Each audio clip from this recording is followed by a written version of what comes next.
आपने क्या किया, भाजपा ने क्या किया, कांग्रेस क्या कर रही है, ये सवाल नहीं करेंगे। सीधे मुद्दे पे आते हैं कि आप करनाल विधानसभा से चुनाव जीत जाते हैं, लोग अगर आपको अपना मसीहा या फिर अपना प्रेजेंट करते हैं आपको फ्रंट में, तो आप उन लोगों के लिए क्या करोगे? सीधा और सिंपल और शॉर्ट। भ्रष्टाचार की तरफ बढ़ना शुरू हो गए और भ्रष्टाचार आज की डेट में इस चरण पर पहुंच चुका है। आज हरियाणा के अंदर 4.5 लाख करोड़ से ऊपर का कर्जा हो चुका है। हमें देखते हैं करनाल की बात को, तो करनाल से जनता किसको चुनती है अपना नेता, और कौन जो है नेता के रूप में निकलकर सामने आता है सरकार में। तो क्या लगता है कि कांग्रेस की सरकार आने के बाद इन सब की दुखों को, मुसीबतों को दूर कर पाएंगे आप?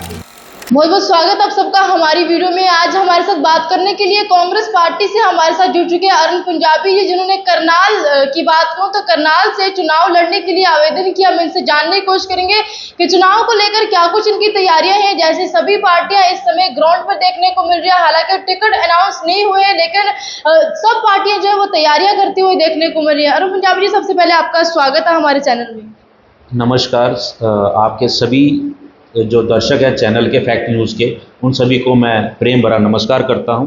और अब जो आगे चुनाव की बात आपने कही कि विधानसभा चुनाव 2024 में सभी लोग अपनी तैयारी में लगे हुए हैं, सभी पार्टियां अपनी अपनी तैयारी में लगी हुई हैं, हम भी उसी तरीके से अपनी तैयारी में लगे हुए हैं और करनाल की जनता को आश्वस्त कराते हैं कि यदि हमें पार्टी हाईकमान टिकट देगी तो हम मजबूती के साथ करनाल के अंदर चुनाव लड़ेंगे और जीत भी हासिल करेंगे। सर, करनाल ही क्यों चुना आपने चुनाव लड़ने के लिए? क्योंकि करनाल की अगर हम बात करें तो करनाल के अंदर कई ऐसे चेहरे हैं बड़े जो देखने को मिल रहे हैं। आप भी पिछले काफी टाइम से कांग्रेस पार्टी में अपनी सेवाएं दे रहे हैं, तो करनाल ही क्यों चुना आपने? देखिए, करनाल हमारा जो है जन्म क्षेत्र है। करनाल में हम पले बड़े, पढ़े लिखे और व्यापार भी किया हमने करनाल में। तो तकरीबन सभी लोगों के साथ हमारा जुड़ाव है, चाहे वो किसी भी बिरादरी के लोग हों। हम सभी 36 बिरादरी के लोगों के साथ हमारा जुड़ाव है और हमें उम्मीद भी है कि वो 36 की 36 बिरादरी हमें अपना प्रेम देगी, अपना प्यार देगी और अपना वोट भी देगी। इससे पहले 2024 के चुनाव जो हमें देखने को मिला था करनाल हरियाणा के अंदर, तो कांग्रेस ने जो है बड़ी बहुमत हासिल की थी। तो अब के चुनाव में क्या लगता है कि कांग्रेस अपनी सीटें निकाल पाएंगी? देखिए, पीछे लोकसभा चुनाव के अंदर आपने देखा किस प्रकार से हरियाणा के अंदर एक लहर चल पड़ी थी और वो लहर आज भी कंटिन्यू है। और उसी लहर के तहत हरियाणा के अंदर कांग्रेस कम से कम 60 से 70 सीटें जीतेगी और भारतीय जनता पार्टी को जमुना पार करने का काम करेंगे। और जिस प्रकार इनका जो शासन रहा है वो जनता के बीच में आज पूरी तरीके से जनता इनको नकारने के लिए तैयार है और कांग्रेस पार्टी के लिए आने वाला समय बहुत महत्वपूर्ण भी है और अच्छा भी है। और लोगों के लिए भी वो जो समय है जो पहले वो देखते थे कांग्रेस राज के अंदर, वो चाहते हैं कि वो राज हमें दोबारा मिले। हरियाणा के अंदर इससे पहले मनोहर लाल खट्टर जी की सरकार थी, इससे पहले अभी नायब सैनी जी हैं।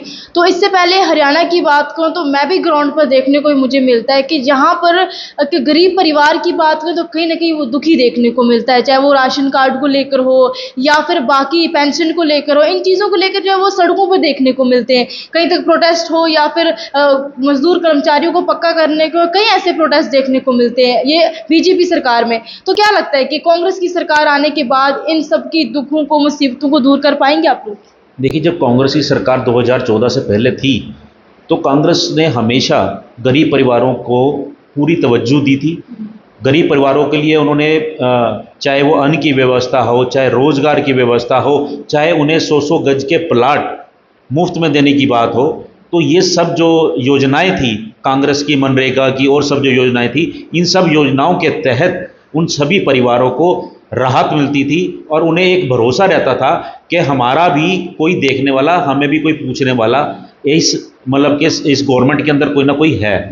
सर, आप भी करनाल से हैं, लोगों के साथ जुड़े हैं, आपने भी देखा होगा जहां तक लोगों की उम्मीदों की बात करें या फिर कोविड-19 की बात करूं, तब के समय में हमें भी सुनने को मिलता है कि आपने काफ़ी राशन जो है वो गरीब लोगों तक प्रोवाइड किए, जहां जिस समय कोई घर से बाहर नहीं निकल पा रहा था, अपनी जान को लेकर एक दूसरे से मिलना नहीं चाह रहा था, परिवार रिश्ते सब दूर हो गए थे, उस समय आपने लोगों की सेवाएं दी है, लोगों की सेवा की है। तो क्या लगता है कि इस समय अगर आप चुनाव में आते हैं तो क्या लोग आपको जिता देंगे?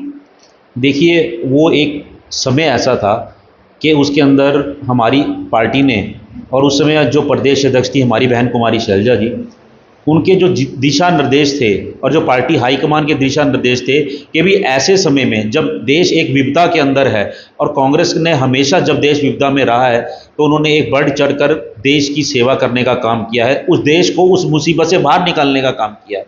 तो ये जो महामारी देश के अंदर आई थी, पूरे विश्व के अंदर एक बहुत बड़ा इसका एक विकराल रूप था, जिसकी वजह से लाखों लोगों ने अपनी जान गंवाई, रिश्तेदार गंवाए।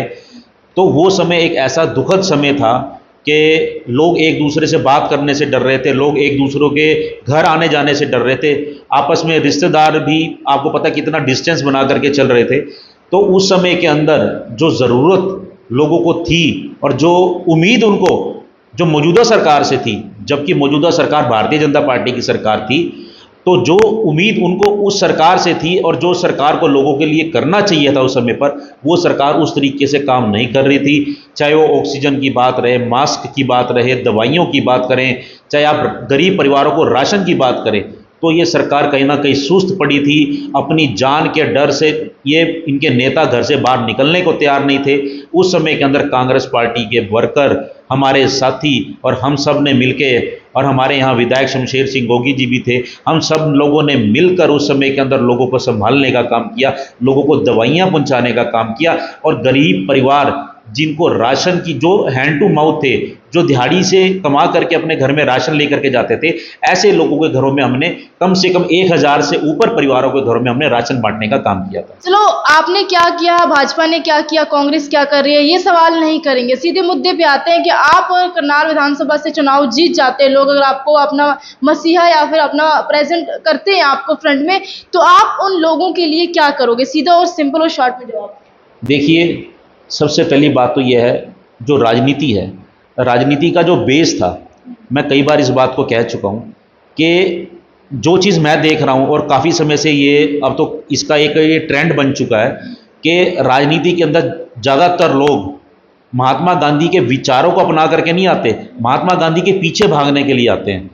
और हमारी सोच कुछ और है, हम उस बदलाव को वापस लाना चाहते हैं जो देश के लिए, जो बड़े उस समय हमारे महात्मा गांधी थे, इंदिरा गांधी जी थी, राजीव गांधी जी थे, पंडित जवाहरलाल नेहरू जी थे, जो उन्होंने सपना इस देश के अंदर देखा था कि हमें इस देश को तरक्की की राह पर किस तरीके से लेकर के जाना है, हर उस व्यक्ति की तरक्की कैसे की जा सकती है, उस चीज़ को, सोच को आकर लेकर के चलना है। हम उसी सोच को वापस लाना चाहते हैं, देश की जनता की सेवा करना चाहते हैं, अपने शहर की जनता की सेवा करना चाहते हैं, उनको तरक्की की राह पर लेकर के जाना चाहते हैं। किस टाइप की तरक्की? देखो, अब कांग्रेस इससे पहले सरकार में थी तो कांग्रेस का नारा था रोटी कपड़ा और मकान। भाजपा सरकार में आई सबका साथ, सबका विकास, सबका प्रयास। तो अभी आप कौन सा एजेंडा लेके आने वाले? देखिए, मैंने आपको बात कही, एक सेवा, राजनीति एक सेवा का जो है वो एक रूप है। मतलब ये उसलिए बनाई गई थी राजनीति कि आप लोगों को और देश को आगे बढ़ाने के लिए चुन करके पब्लिक उन आदमियों को भेजे और वो लोगों की सेवा कर सके। लेकिन इसका हुआ क्या, इसका विपरीत काम चलना शुरू हो गया। क्या हुआ कि लोग सेवा करने की बजाय भ्रष्टाचार की तरफ बढ़ना शुरू हो गए, और भ्रष्टाचार आज की डेट में इस चरण पर पहुंच चुका है। आज हरियाणा के अंदर 4.5 लाख करोड़ से ऊपर का कर्जा हो चुका है। और अगर इसको धरती पर देखा जाए, एज अ लोगों के बीच में अगर सुना जाए, तो कहीं भी कोई विकास कार्य नहीं हुआ, कोई रोजगार नहीं मिला लोगों को, कोई बड़ी इंडस्ट्रीज नहीं लगाई गई। तो आखिर वो जीएसटी जो लोगों के ऊपर थोपी गई, उस जीएसटी से जो कलेक्शन हुई है, वो पैसा आखिर जनता के पास क्यों नहीं पहुंचा, जिससे जनता की भलाई होनी चाहिए थी, वो पैसा आखिर गया गया। तो हम ये चाहते हैं कि उन सब बातों का खुलासा भी होना चाहिए और जनता को पता भी होना चाहिए कि जो टैक्स हम गवर्नमेंट को देते हैं, उस टैक्स से हमारे लिए क्या किया जाता है, वो चीज़ें जनता के पास साफ सुथरी होनी चाहिए, उनको स्पष्ट नजर आना चाहिए। और ये काम नेताओं के होते हैं, जिनके हाथ में उन्होंने पूरे प्रदेश की, अपने शहर की और देश की और प्रदेश की और अपने शहर की जो डोर दी होती है, उन नुमाइंदों के हाथ में वो चीज़ होती है कि वो जनता को इन चीज़ों को स्पष्ट करके दिखाएं। चलिए, और कुछ मैसेज देना चाहेंगे?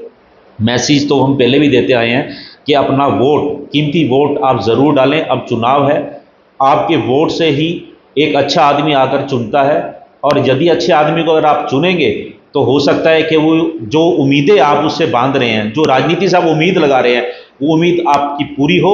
हम ऐसी कामना भी करते हैं और आपसे प्रार्थना भी करते हैं कि आप वोट ज़रूर दें। बिल्कुल, ये हमारे साथ अरुण पंजाबी जी हैं, जो कांग्रेस में पिछले काफ़ी समय से अपनी सेवाएँ दी और काफ़ी साल से कांग्रेस में जुड़े हुए हैं। अगर चुनाव की बात करें तो आज के टाइम में आप लोगों के पास हर एक नेता आएगा जो वोट माँगने के लिए आएगा और बदले में बोलेगा कि हम आपके वो काम करेंगे या विकास करेंगे, या फिर कोई भी उनका एजेंडा होगा, इन एजेंडों को लेकर जो है अपने आप लोगों के पास आएँगे। लेकिन डिसाइड करना एक जनता के हाथ में है कि जनता किसको डिसाइड करेगी, किसको अपना नेता बनाएगी, जो आगे आने वाले टाइम में वो नेता उन लोगों के साथ हमेशा खड़ा रहे, चाहे वो गरीब आदमी हो चाहे अमीर आदमी हो। इस चुनाव की बात करूं तो ये चुनाव बात करूं तो 2024 के या फिर चुनाव की बात करूं तो ये चुनाव एक बार जब हम इसको अपना नेता बनाते हैं या फिर जिसको हमने प्रेजेंट में रखते हैं, हम 5 साल तक हमें उसका चेहरा देखना पड़ता है। इस चुनाव में देखते हैं करनाल की बात करूं तो करनाल से जनता किसको चुनती है अपना नेता और कौन जो है नेता के रूप में निकलकर सामने आता है। आप जुड़े इस वीडियो में और भी लोगों से हम आपको मिलाने की जरूर कोशिश करेंगे।